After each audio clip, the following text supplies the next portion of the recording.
This is a KGW News special Thinking edition. about the congresswoman, and the judge, and the family, and sending our love their way. United States Representative Suzanne Bonamici is out of the hospital after she and her husband were hit by a car last night walking across the street. Welcome to KGW News. I'm Blair Best. Our top story tonight, the details of that crash and how the congresswoman is recovering. Alma McCarty has the story. The communications director for Representative Bonamici said all this happened as the congresswoman and her husband were leaving an event around 8:45 on Friday. Around Northwest 19th and Everett, police say a driver turned into the couple, knocking them down. Following an event hosted by Congregation Beth Israel in Northwest Portland, a driver struck Representative Suzanne Bonamici and her husband, U.S. District Judge Michael Simon, as the couple crossed Everett Street Friday night. Although police say she was driving at a low speed, the impact sent the congresswoman to the hospital. John Cushing was on his way to the bus stop when he came across the scene. I heard some sort of a disturbance on the other side of 19th. And then I saw a woman lying in the street and a bunch of people clustered around her. And then somebody shouted, "Call 911." While he was connecting with dispatchers, Cushing said the group diverted traffic away from the crash site. They kind of knelt around her and they were waving off the cars. And then they waved all the cars forward so that the fire engine could get to where she was lying in the street. Cushing said first responders got to the intersection within minutes. The congresswoman's team confirmed she was treated for a concussion and laceration on her head, and her husband for minor injuries. Now out of the hospital, Representative Bonamici is expected to make a full recovery. Well wishes continue to pour in. We just want her to have a very speedy recovery, her husband as well. Congresswoman Bonamici is a fighter, and we just know that, like everything else in her life, she's up to the challenge, and we just want her to get better real quick. Last month, Portland police reported a 70-year high in pedestrian deaths, at more than 30 people killed in these crashes.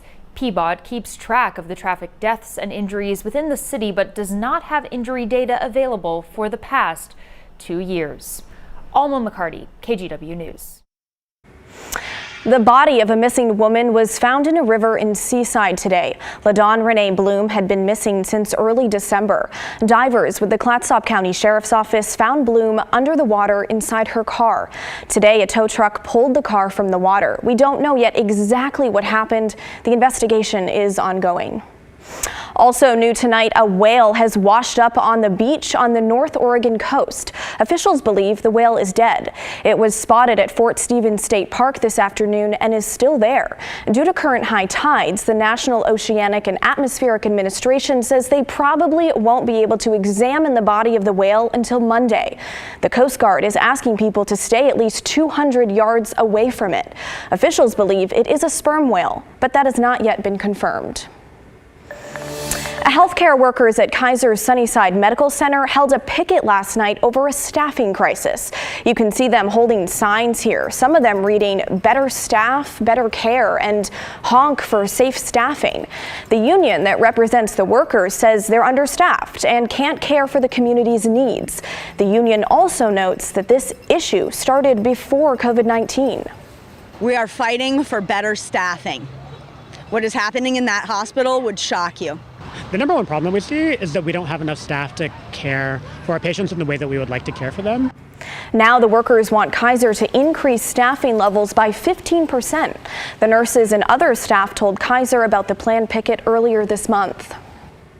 This while nurses in Washington are hoping a bill in Olympia will help solve a staffing crisis. This bill would set minimum staffing levels for patient care. The Washington State Nurses Association is behind the bill. It's different than the one that failed last year. Instead of setting a nurse-to-patient ratio, it calls on a collaborative effort over the next 2 years to figure it all out. During that time, the Labor Department would work with all involved, including hospital management, to come up with the numbers. Right now, staffing is a struggle for us. I think in all honesty, it's worse now than it was at the height of the pandemic. It's a chance to sort of repair the nursing workforce, to give hospitals an opportunity to start staffing up to meet those requirements, and a way to keep nurses, to retain nurses at the bedside. Meanwhile, the Washington State Hospital Association doesn't support this. Its legislative agenda includes strengthening existing laws that allow hospitals and worker groups to develop individual staffing plans. The bill will get its first public hearing in Olympia this coming Tuesday. Today, Oregon's new Governor Tina Kotek and Democratic Senator Ron Wyden teamed up with Solve.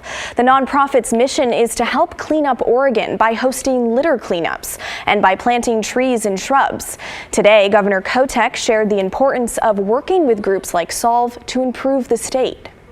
I think people feel better when they have an opportunity to go out and do things, right? And say, look, I want just to go do something, make the world better. And I think how the community looks is also reflects how people feel about it. Solve is also hosting a community cleanup event this Monday on Martin Luther King Jr. Day in Portland. If you'd like to help out, Solve will provide everything you need, from trash bags and gloves to litter grabbers and safety vests. Just head to solveoregon.org for more information. Well, Joe Ranieri is joining us, and for those volunteers out there, it was pretty rainy today. It was. It seemed more wet than it was. We see about 1/3 of an inch of rain since midnight. Well, I tell you what, we could be seeing more than double that heading into the end of tomorrow. More rain is on track heading into late tonight and into tomorrow. Looking at the radar right now, we've been dry since late this afternoon, early part of the evening. After midnight, though, that is going to be changing. This is the upper level low that's going to be bringing in our next round of showers, and basically this is the flow of the jet stream that's going to be just hitting parts of southern Oregon and a good part of California once again. The train of storms is going to be kind of the basically trend heading into tomorrow and much of next week as well. I'll talk more about that in just a few minutes. But rainfall amounts right now are just about 1/4 of an inch. When I said we've seen about 1/3 of an inch of rain, I was talking about here in downtown Portland in the Goose Hollow neighborhood. And heading into the overnight hours, we'll start to see those showers really increase. If you're traveling over the mountain passes, you are going to be seeing several inches of snow showers by the end of tomorrow. A winter weather advisory does take place throughout the Oregon Cascades starting early tomorrow morning. But you can kind of see that counterclockwise rotation. That is that upper level low that's going to be bringing in some of the rain and some windy conditions basically late tonight and into tomorrow. Gusts through a good part of the metro area. Blair, tomorrow afternoon could be anywhere from 30 to 35 miles an hour. That's something else I'll talk more about too in my detailed forecast. All right, Joe, thanks so much. Well, let's take a look at your national headlines tonight. After a week of dangerous wet weather, Southern California is bracing for even more rain. 2 storms are on course to bring more rain to already saturated parts of the state. Los Angeles received a short break from wet weather that triggered flooding and mudslides. Crews took advantage of the brief respite by clearing trees and debris and prepping for the storms to come. And while the weekend storms are not predicted to be as severe as those earlier in the week, the excess weather could still be dangerous. A power plant in Lakeland, Florida was imploded this morning. Lakeland Electric says the power plant is coming down to make room for new natural gas power plant. The former plant started using coal to power the city in the 1980s. Crews used 140 pounds of dynamite to implode the 260-foot stack. The remaining portions of the structure, including the boiler, will come down in March. Today, the White House announced that more classified documents were found in President Biden's home. This brings the total number of batches of records found to 3. The documents are from the Obama administration. A White House lawyer got the newest documents on Thursday after the documents were found by the president's personal lawyers on Wednesday. Now, the documents have been sent to the Justice Department, and special counsel will review them. And those are your national headlines. Now to developing news surrounding a shakeup in staff at Portland City Hall.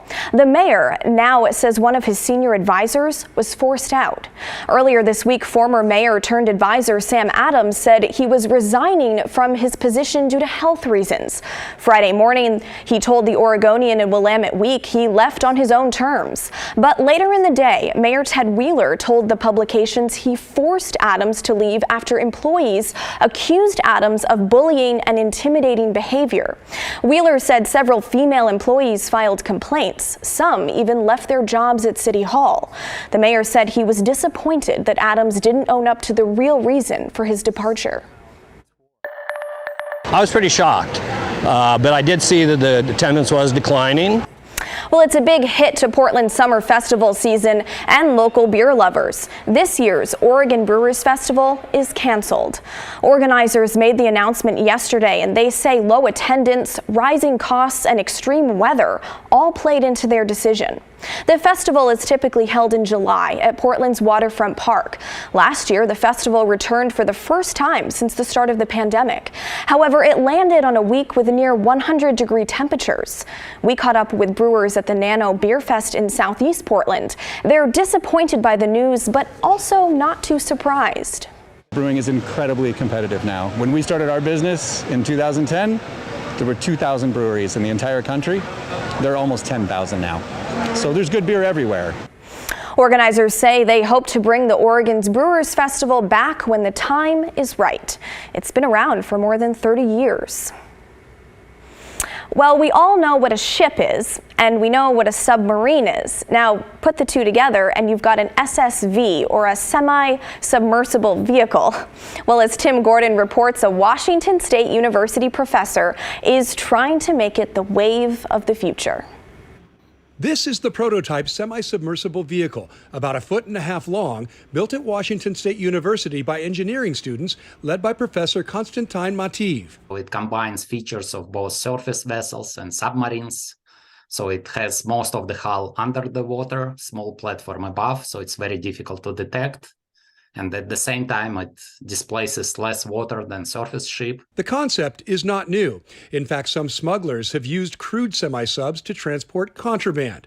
But Mativ and crew are refining the vessel for a couple of purposes. One is for military operations, since it's very difficult to detect.